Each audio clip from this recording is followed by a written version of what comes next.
of the Ring. It's been a really long time since I played any sort of BFME, but I was feeling like it, and the Age of the Ring is a good mod. So I decided why the hell not. So, playing on Umbar because that's one of my favorite maps because it's narrow, there's nice choke points, and yeah, I mean choke points more than anything because I love turtle playing in a turtle fashion. So, as Lorien in Age of the Ring, you get, well, just about everything you'd expect. You're the Elves of the Golden Wood, so you get Celeborn and Galadriel, and, you know, the weird Cinder, Sylvan, Nandor mix that they rule over. Noldor Queen, Sindarin King, well, Noldor Lady, Sindarin Lord, but you know what I meant. Building supplies coming. So in Age of the Ring, you get two different econ structures as the Elves of Lorien. You get the storehouse, and then you get our beloved Malorn trees, which, you know, can't be elves without Malorn trees. Elves in BFME anyway, not without Malorn trees. Unless you're Rivendell. Rivendell's given exceptions. But they're more like the exception that proves the rule. Where should we build? So, I decided to, since I am basically going to be turtlenecking, I'm playing against a hard of an unknown faction. I didn't bother setting it. I've decided to splurge and go for Celeborn first because, screw it. Heroes of fun. Basically, and who wouldn't want this, Prince of Doriath? What's his place in the line of succession? Elmo is brother of Elwë, aka Thingol, and Celeborn is Elmo's grandson, I think? So, yeah, he's somewhere in the line of succession for the crown of Doriath, but farther down than Elrond.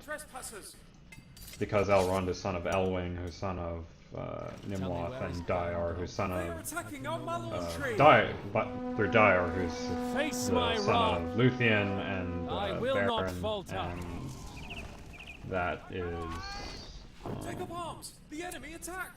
and of course Luthien is the only child of King Thingol. Massive prick he was. I will never forgive him. It's like that meme. I'll never forgive the Japanese. I'll never forgive the Sindar. It's coming from somebody who feels pity for the Fëanorians. I just can't help it. Thingol was such an asshole. Like, okay, I get his reasoning for a fair amount of stuff, but honestly, there's some parts I just don't like him. But the rest of the Sindar I enjoy. The Grey Elves. It's a very cool title they get. Not as awesome as the Deep Elves, which are, of course, the Noldor, the second kindred that went west during the Great Journey. Of whom Finwë was king, Finwë Noldoran, the Unbegotten. Well, I don't know if the Noldoran or Unbegotten part is actually in the book, but it's something Fanon likes to do, and I like the name, so, and I like it. Noldoran, which literally is just of the Noldor, if I remember right. In addition, Celeborn's name in Quenya is Tielt Piorno, because the Silmarillion subreddit just loves Silmarillion memes. Just loves giggling over that. Same way that they giggle over his grandfather's name of Elmo. Here, Elmo! So, I think we're facing Angmar. I haven't honestly been paying close next attention, I just know that they've been sending enemies at us. But for now, at least, we're holding, which is good. Yeah, orc archers, so if not Angmar, Mordor, because oh wait, goblins are in this. I'm thinking of a Dane where they aren't. It's so hard to keep all the different mods straight, but oh well. So we've got the Entmoot, and let's also build a green pasture. I don't care if it's called Golden Woods Pasture. It will always be a green pasture. The green pasture is ready. There are just some things in this world that do not change. The elves, and the name for the elven buildings. Sentinels of Karen Amroth. Amroth Amdirion, which translates to Amroth, son of Amdir, who was king of Lorien. Amdir longer than Amroth, if my memory serves right. Amroth, I believe. Amroth went south at some point with his wife, because his wife was pissy about, you know, Middle-earth and the Noldor, and they don't like them, and she doesn't like them, and that kind of stuff.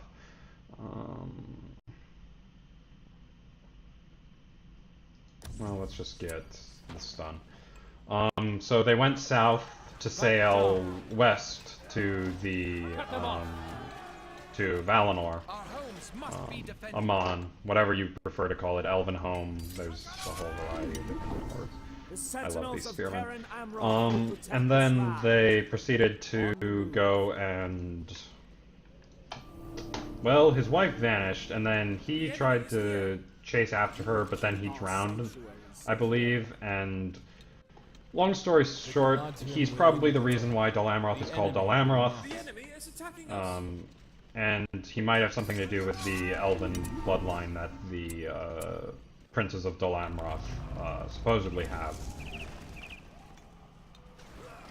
So Amdir, if I'm remembering correctly, fell in the last alliance?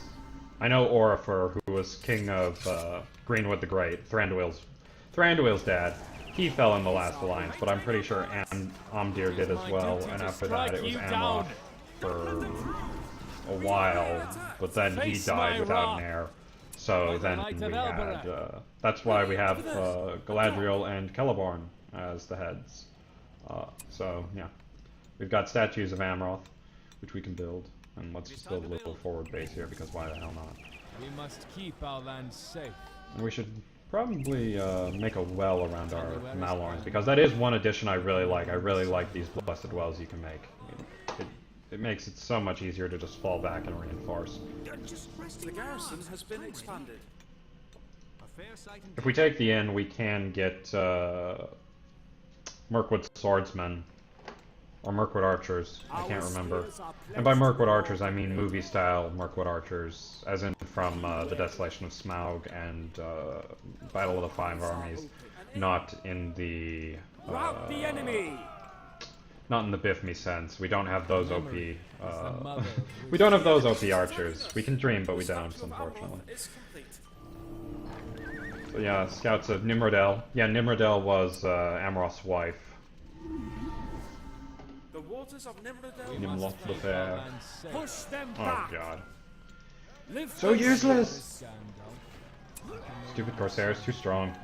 Peter Jackson, OP, please. Then we can get these Nandor, Hirhathol.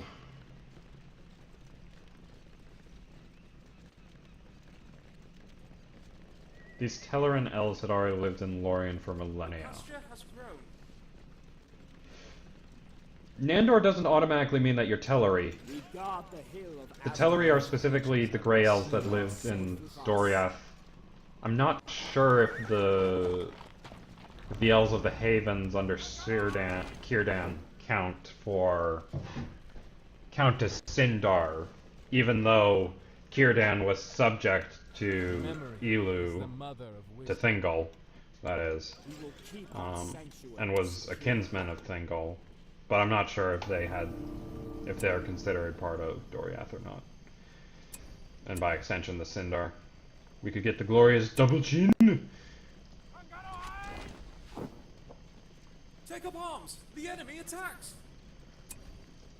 Let's get some Galathrim, because who doesn't love masters of everything? And I do like that you can make these combined formations. That's one thing from BFME1 that I thought was really a good idea. It doesn't always work the best in this mod, but I'm glad that they put it in nonetheless. But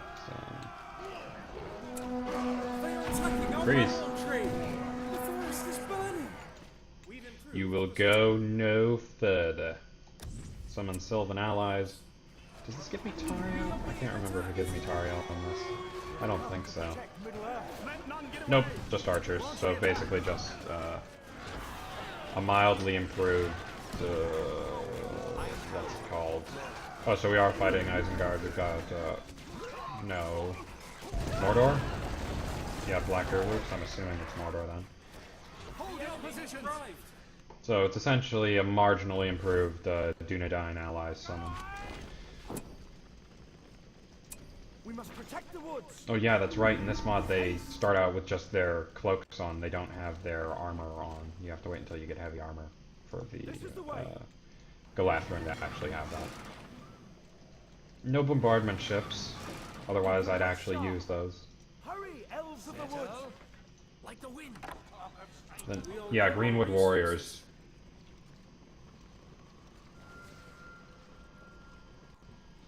Greenwood the Great. A darkness has fallen over it. Coming through.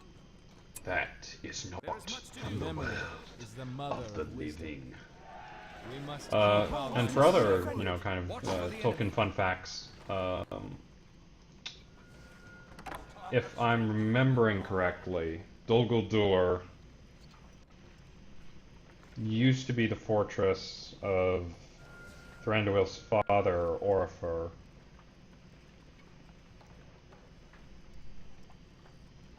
The golden wood grows. I'm not sure though. It's been too long since I studied up on what the hell happened to all the Cinder elves after the Cinder and the Sylvan realms, basically after Doria done gone kaput. Because there was a shiny stone, and the Fëanorians wanted the shiny stone, admittedly for, decent reasons. They had an oath that would condemn them to the to the never-ending darkness if they didn't get the shiny, but it doesn't change the fact that it was a shitty situation for everybody.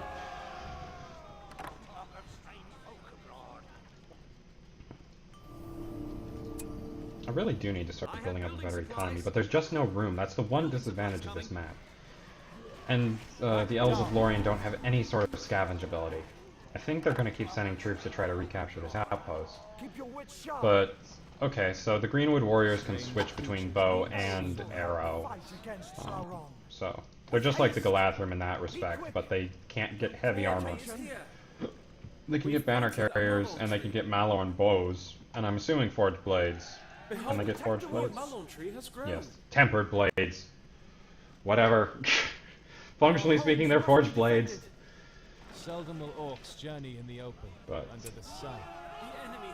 I'm not sure if the AI is just kind of poop on this map or something, but they never seem to put up as much of a fight here as they do on other maps.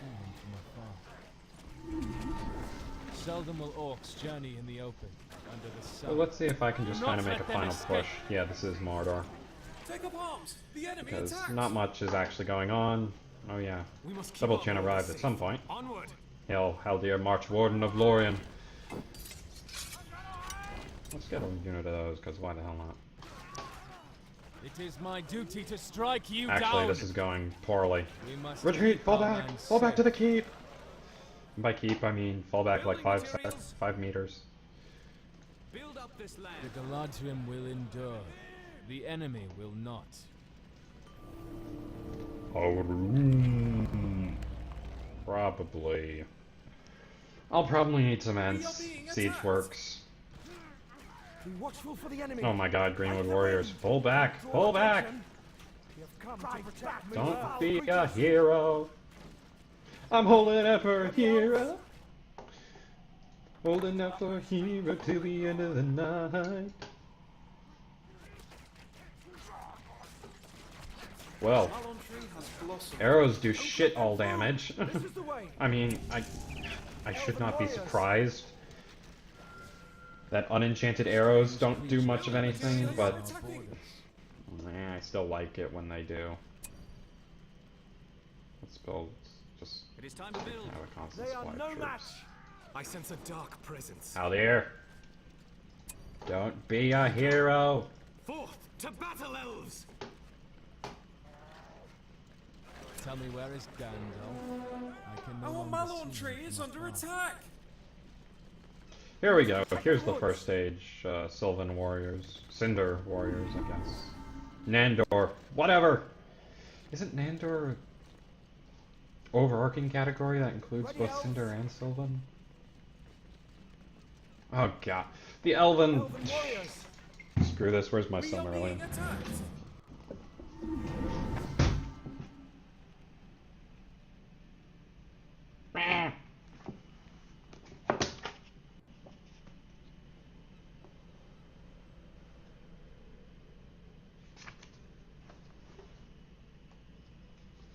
I know it's in here somewhere. Where's the correct chart? So the Nandor are those who remained... are the Teleri that were on the journey but stayed behind in Middle-earth but did not come into Beleriand, whereas the Sindar are those who did come into Beleriand. So that would make Círdan Sindar. At least according to the Silmarillion. What's my copy?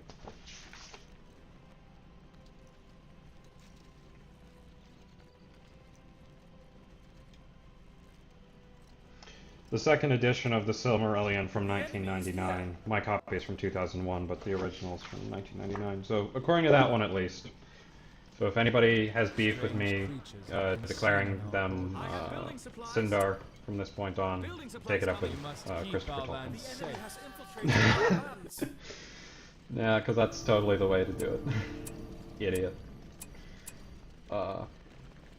Reduce hero cost. Oh, and I should probably start recruiting those Ents. Vangorn and an Ent, and I'm out of money again! Again! Build more Malorn trees. Build me a Malorn tree worthy of Vangorn.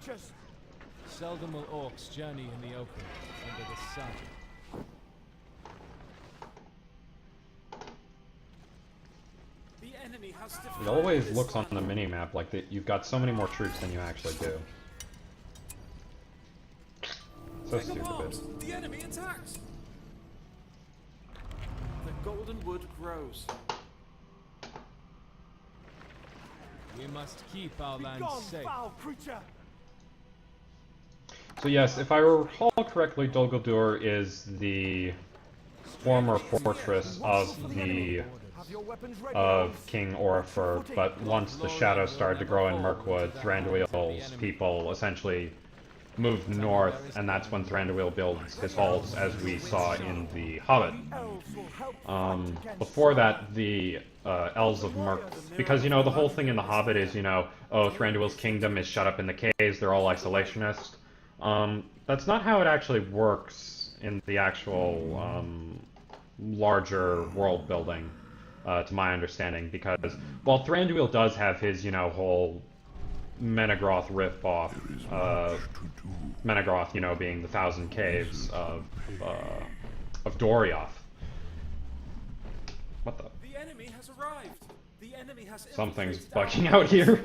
To my understanding, most of his people still lived above ground in, you know, kind of tree flats the way, or tree houses the way that the elves of Lothlorien still do in the Lord of the Rings. A fair sight indeed. Oh shit. That's a Mumma kill. We've expanded the Mumma kill pen. Well, at least he didn't trample too much and I got a well.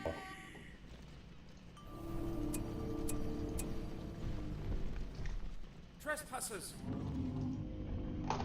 And after the War of the Ring, Celeborn actually went into the former area of Dol Guldur, aka Southern Greenwood, and made it into East Lorien.